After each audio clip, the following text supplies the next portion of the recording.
Oh Vui Kids. Hello, little friends. Let's learn English with the topic outdoor activities.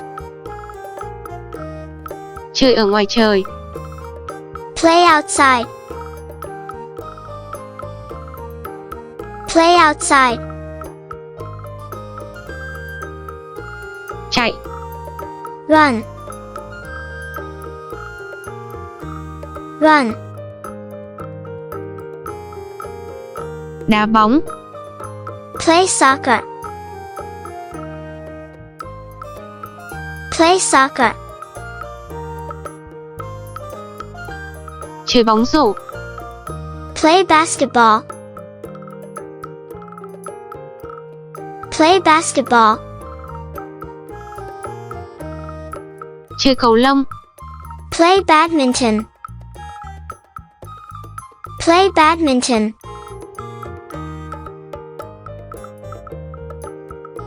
Đi xe đạp. Ride a bike. Ride a bike. Thả diều. Fly a kite. Fly a kite. Bơi. Swim. Swim. Chơi đuổi bắt. Play tag. Play tag. Đi cắm trại. Go camping.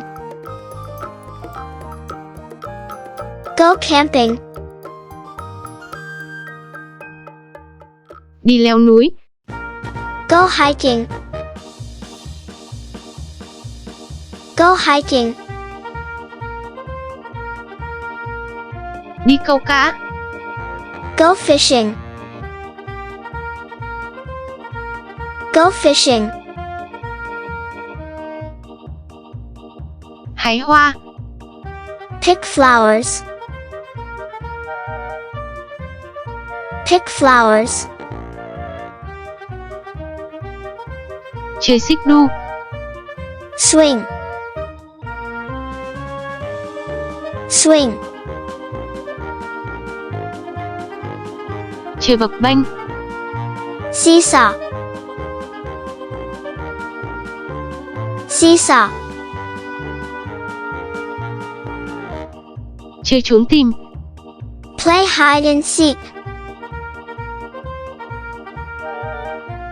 Play hide and seek. Trồng cây. Plant trees. Plant trees. Tưới hoa. Water flowers. Water flowers. Bắt bướm. Catch butterflies. Catch butterflies. Cho động vật ăn. Feed animals. Feed animals. Thanks for watching.